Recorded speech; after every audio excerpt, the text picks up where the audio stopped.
The Vampire Who Sucks Blood by Connor Gillett. One dark stormy night, Dracula was hungry, so he went to the village and turned into a bat.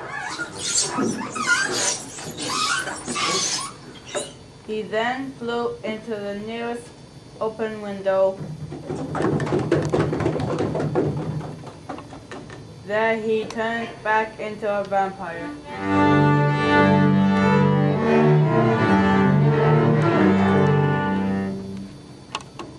He found himself in a bedroom. On the bed lay Victoria, the prettiest girl in the village. Dracula's stomach rumbled.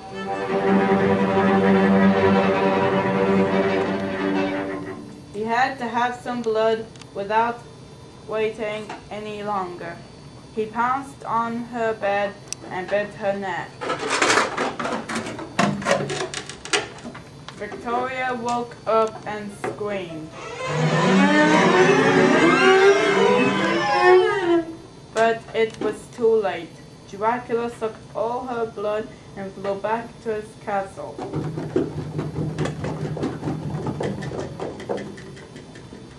The next morning, Victoria's maid discovered that she was dead.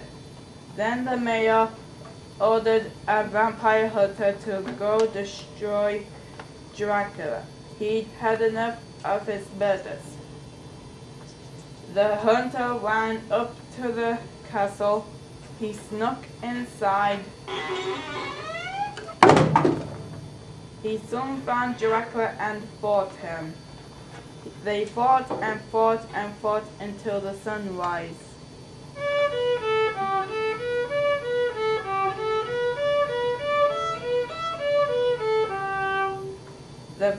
Then the vampire hunter pushed Dracula into the light. Dracula burnt up without a trace.